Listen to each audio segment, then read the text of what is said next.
I suppose the first thing I should address in a video that I'm going to title Ode to Eduard is why I'm beginning the show looking at a Aurora World War I model. And the reason for that is the Aurora kits, World War I airplanes, were the reason that I even began to acquire Eduard models about the same time. Late last summer, I started a project to build 14 or 15 Aurora World War I vintage model kits in 1/48 scale. And that process is covered in some of the other videos I've put on YouTube.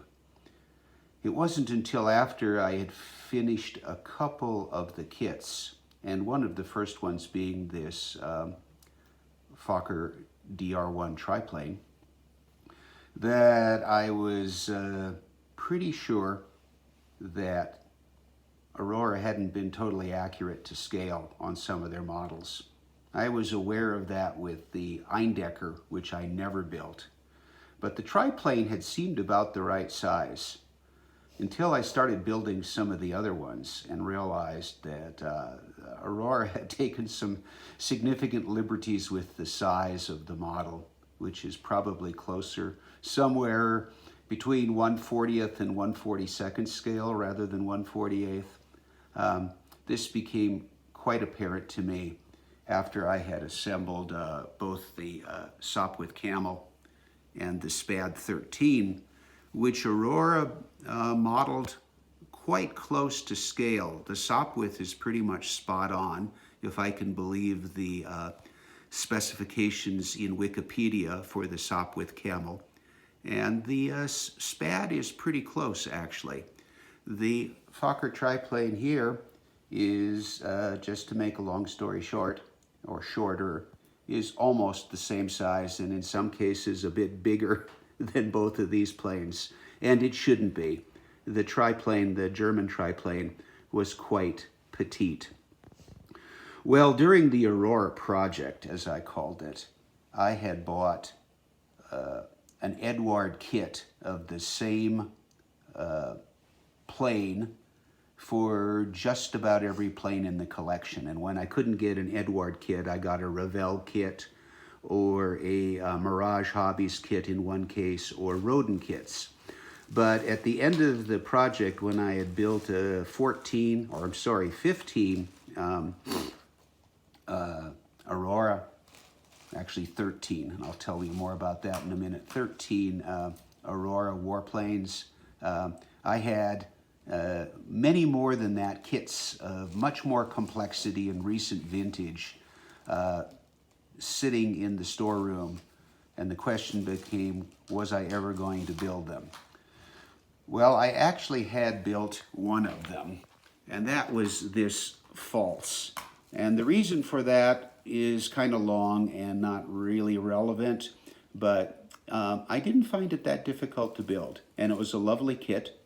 It was what Eduard calls the weekend edition, which is their simplified model. It's minus a bunch of the painting options.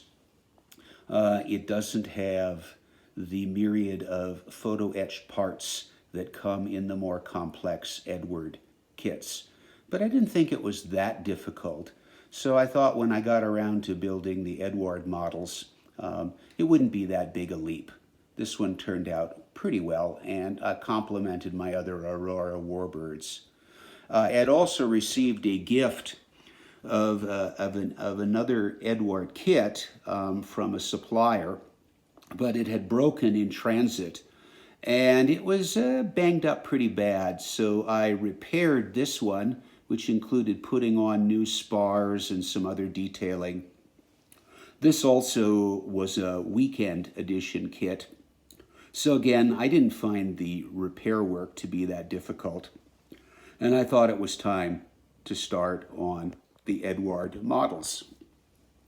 Because the Aurora triplane was perhaps the most egregious example of something out of scale, I thought I should start first with the Red Baron's DR1 triplane as made by Eduard. And last night I finished it, or almost finished it. One or two small tiny details left. And here it is. It is not the weekend edition kit. It is what's called the Profi Pack. I think it has somewhere between 90 and 100 pieces, of which a good 30 of them are minuscule and minute photo-etched parts, which create quite a challenge. And that compares to about 30 pieces in the average Aurora World War I kit. This thing is dead on scale, and it's, don't know if it'll really come out in this, but it's about, what, maybe 10% smaller. It's the right size. Very compact, and it is the smallest warbird in the collection, my collection now, even shorter and squatter, certainly squatter than the Newport 11, which is a tiny airplane. Eduard does not put pilots in its kits, or at least most of them. There may be one or two. And so I had been saving a Manfred von Richthofen pilot, an aftermarket that I had received. And the first trick or challenge in the assembly was to see how I could fit in a Manfred von Richthofen full body resin figure in that tiny cockpit. And while the Aurora cockpits basically come with a seat, a floor panel, and a joystick, Eduard has about 20 pieces to assemble an entire cockpit inside. The irony being most of those pieces you will never see once it's assembled, and you certainly won't see them with a pilot figure in. I did appreciate the photo-etched shoulder straps, which I should have put on the pilot before I put him in the plane, but I learned that lesson. Anyway, I used the same color of Vallejo red, scarlet red paint, and weathered it as I had for the Aurora. Little bit different weathering, I think compound. Well, it's the same brand, but a different shade. So that accounts for the slight difference in the finished color. These Insignia are the Maltese crosses that were on the plane, according to the history books, until March of 1918. This was, they were the same plane, then was rebadged with the straight crosses in April, which was the last month that von Richthofen flew the plane. But back to Eduard. Well, it said this would be an ode to Eduard, and I certainly have found out what a challenge it is to build, at least for me, to build these Profi Pack small Eduard kits. They also make them in 1/72nd scale, and I don't know how anybody can get those built. They have the same number of parts and detailing, just tinier. The photo-etched pieces, most of them are microscopic. Some of them come with spares, which is a good thing, because had that not been the case, we would have been short a few parts. It's amazing how those things can go flying or disappear. And they're even harder to find than little plastic pieces. I haven't really determined yet the best way to build an Eduard kit. I sort of got into the groove with the Aurora kits that were designed and built, produced by the company 45, 50 plus years ago, and designed, I think, really with 8 to 11-year-old kids in mind to build them. That's not the case with the Eduard kits. Much more complex and for the serious modeler. As I said to a friend of mine, I think going from building Aurora models, vintage models, to Eduard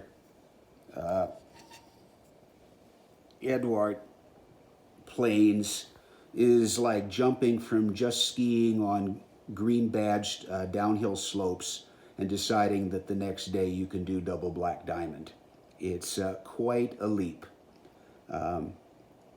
One of the real challenges is the fine tolerances. The planes, the Eduard planes, are exquisitely molded, but they don't leave a lot of tolerance, and they are built to scale, so the braces are really small with tiny contact areas, which means that really the best way probably for assembly is to build the plane without painting it.